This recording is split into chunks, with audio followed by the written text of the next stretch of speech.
Hello and welcome back again friends, जय Shri Shyam. Next video में हम कर रहे हैं विक्रम सेठ, हमने किया था उसके वर्क कर रहे हैं हम उनके। रिवर डर्थ आ जाता है 2011। ये कलेक्शन है for mesmerising liberty poetic plays हैं ये, ठीक है, जो विक्रम सेठ ने लिखे हैं। हर एक लिबरेटो है सिंगुलर, ठीक है, और लिबर्टी है प्लूरल, ये ध्यान रखेंगे। कंबाइन करता है पोएट्री, लव, लॉस और ह्यूमन स्पिरिट को। ये एंथोलॉजी दिखाती है कि सेठ का जो लिटरेली वर्सेटिलिटी है, कि विविधता जो है उनकी साहित्यिक और उनकी योग्यता की सबको एक साथ शक्तिशाली फॉर्म में पावरफुल नैरेटिव्स में बुनने की कला। और लैंग्वेज तो आपको पता ही है उनकी इवोक्वेटिव होती है, बिल्कुल अंदर तक जागृत करने वाली, झंकृत करने वाली, और लिरिकल ब्यूटी होती है। फर्स्ट लिबरेटो जो है आता है सॉन्ग इन वार टाइम। वो सेट है वर्ल्ड वार 1 के दौरान और हाईलाइट करता है सोल्जर्स की लाइफ को। देखो, वार में खाली सोल्जर्स अफेक्टेड नहीं होते, सिविलियंस जो आम आदमी होते हैं वो भी बहुत सफर करते हैं, तो ये उसी को दिखाता है कॉन्फ्लिक्ट के द्वारा। स्टोरी डिस्क्राइब करती है एक यंग सोल्जर की जर्नी को, टिमोथी उसका नाम है, जो अपना घर छोड़ देता है युद्ध में लड़ने के लिए। पैग्नेंट एंड हॉन्टिंग वर्सेस, काफी डरावने और ज्वलंत जो वर्सेस का यूज इन्होंने किया है। तो सेठ रिफ्लेक्स करते हैं, दिखाते हैं कि सेंसलेसनेस क्या होती है ना, और क्रूएल्टी क्या होती है। युद्ध में दया के लिए कोई स्थान नहीं होता, बहुत निर्ममता यहाँ पर चलती है। और जक्स्टापोजेस करते हैं टेंडर मोमेंट्स, और इसके बिल्कुल अपोज दिखाते हैं कि लव और हार्मनी या आपस में भाईचारे के साथ अगर हम रहें तो वो क्या होता है, जो एमिडस्ट द डिस्ट्रक्शन, इस पूरी डिस्ट्रक्शन के दौरान बीच में क्रिएट हो गई है। तो ये अपोजिशन है। लिबरेटो सर्व करता है एक रिफ्लेक्शन जो यूनिवर्सल इम्पैक्ट होता है, यानी देखो युद्ध का जो परिणाम होता है, आम जनता पे लगा लो, ह्यूमैनिटी पे लगा लो, मानवीयता पे लगाओ या मानव पे लगाओ, वो हर जगह सेम होता है, यूनिवर्सल हो, सार्वभौमिक होता है। युद्ध जहां कहीं भी हो, धरती में किसी भी स्थान पे युद्ध अगर होगा तो अपने साथ क्रूअल्टी लेके आएगा, और उससे अफेक्टेड सोल्जर्स के साथ साथ आम लोग भी, जो कॉमन पीपल है, वो भी बहुत सफर करते हैं। अब सेकेंड लिबरेटो आता है शेयर्ड ग्राउंड। वो फोकस करता है हिस्टोरिकल फिगर एडा लेवलेस पे, जो कि मैथमेटिशियन थे, ठीक है, और एसोसिएट थे चार्ल्स बेबेज के। चार्ल्स बेबेज आपको पता ही है, जिन्हें वर्ल्ड के फर्स्ट कंप्यूटर प्रोग्रामर या फादर ऑफ कंप्यूटर माना जाता है।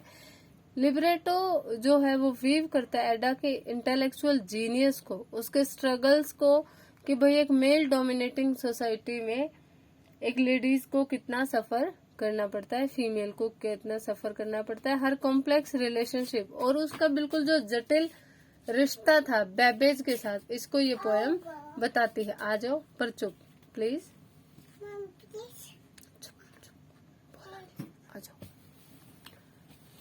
ठीक है। सेठ का जो पोएटिक प्रोज है वो एडा लेवलेस की स्टोरी को लेके आता है लाइफ में, प्रोवाइडिंग इंसाइट इनटू हर कॉन्ट्रीब्यूशंस, और उसके कॉन्ट्रीब्यूशंस को दिखाता है ना, जो उसके जीवन में आते हैं।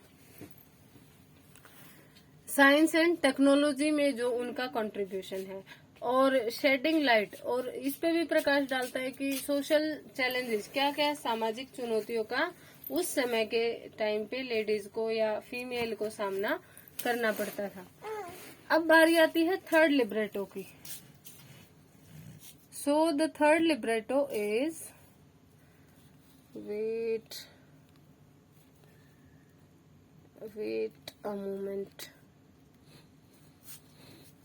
I think now it is okay. So when it comes to third libretto, the traveler, ये लेके जाती है रीडर्स को एक यात्रा पे, समय के, है ना, मतलब टाइम ट्रेवल में लेके जाती है, और एक्सपीरियंस को एक्सप्लोर करती है अलग अलग ट्रेवलर्स के अलग अलग हिस्टोरिकल एरा से, है ना।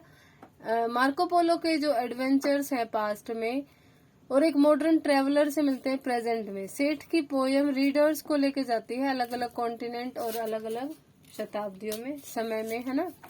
तो लिबरेटो है वो टच करता है कल्चरल एक्सचेंज की थीम को दिखाता है, खोज को दिखाता है और एवर चेंजिंग जो वर्ल्ड का नेचर है, बदलाव की जो अवस्था है, प्रकृति है, उसको शो करता है। इमेजरी जो है बहुत ज्यादा यूज है और विविड डिस्क्रिप्शन है। तो सेठ जो है अट्रैक्शन को पकड़ते हैं और ट्रेवलिंग के वंडर से रीडर्स को परिचित कराते हैं, सेलिब्रेट करते हैं ह्यूमन एक्सपीरियंसेस की डाइवर्सिटी को, डिफरेंशिएशन को या विविधता को। अब आती है फोर्थ लिबरेटो, द 7 एलिमेंट्स। ये हाईलाइट करते हैं वर्ल्ड ऑफ साइंस को, है ना, इसमें को प्रकाशित करते हैं। और 7 एलिमेंट्स ये वो हैं जो लाइफ बनाते हैं धरती पे। और वो कौन कौन है? Fire, earth, air, water, ether, metal and wood. हर एक एलिमेंट जो है पोएटिक नैरेटिव से शो किया गया है, एक यूनिक पर्सपेक्टिव दिया गया है। उनका रोल क्या है भाई संसार को शेप करने बनाने में और उसके निवासियों के लिए, इनहेबिटेंट्स, निवासी। सेठ का जो ब्यूटीफुल वर्स है ना, वो रिवील करते हैं mystery of the natural world, प्राकृतिक संसार के रहस्यों को। और डीप इनटू द इंटरकनेक्टेडनेस, हर एक लिविंग बीइंग जो आपस में इंटरकनेक्टेड है उसमें अंदर तक घुस जाते हैं और एलिमेंट्स जो सस्टेन करते हैं उनको बनाए रखते हैं।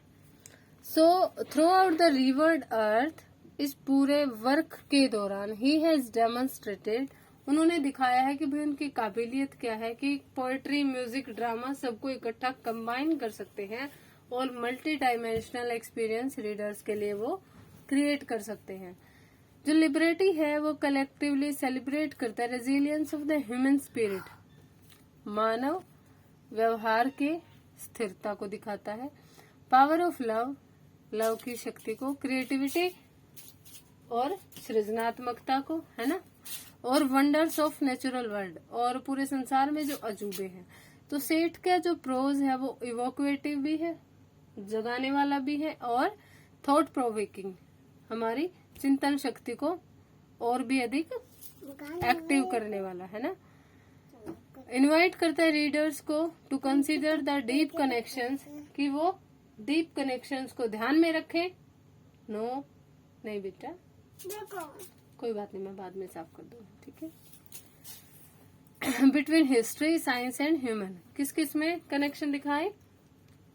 हिस्ट्री, इतिहास में, विज्ञान में और मानव अनुभवों में। अल्टीमेटली जो रिवर्ड अर्थ है वो एक कलेक्शन है लिबरेटी का, कैप्टिवेटिंग, जो बिल्कुल अपना पकड़ के रखने वाले होते हैं, या ये लगाओ कि अपनी पकड़ बनाते हैं, छाप छोड़ देते हैं, जो प्रेजेंट करता है विक्रम की लिटरेरी टैलेंट को और उनकी कल्पना शक्ति को। इस इवैक्यूएटिव लैंग्वेज और लिरिकल ब्यूटी से सेठ ट्रांसपोर्ट करते हैं, रीडर्स को एक चीज प्रोवाइड करते हैं, अलग अलग टाइम पे वो ट्रेवल करवा देते हैं, अलग अलग जगहों का अलग अलग चिंतन शक्ति और प्रकाश डालते हैं, ह्यूमन कंडीशंस कैसी हैं और हमारा स्थान क्या है संसार में। ये एक एंथोलॉजी है जो सेलिब्रेशन है बिल्कुल बढ़िया से, लव, वार, साइंटिफिक इंक्वायरी, इन चीजों का एक क्या है, समारोह है। एंड्योरिंग स्पिरिट ऑफ ह्यूमैनिटी, मानव प्रकृति की जो मानवीयता की जो छाप है, और रीडर्स को छोड़ देता है एक सेंस ऑफ वंडर। मतलब जब आप उसको पढ़ते हो ना तो आपको अजीब भी लगता है कि वाह व्हाट सरप्राइज। हम सोचते हैं ना कि लाइक हमने मशीन में बैठ के हमने टाइम ट्रेवल कर लिया, ऐसा ही आपको यहाँ जब आप विक्रम सेठ की इस पोएम को पढ़ते हो, वर्क को पढ़ते हो सॉरी, तो आपको ऐसा महसूस होता है। तो ये था द रिवर्ड अर्थ। आप सबके लिए वीडियो देखकर एक वैल्यूएबल कमेंट जरूर दें। जय Shri Shyam. Thank you for watching.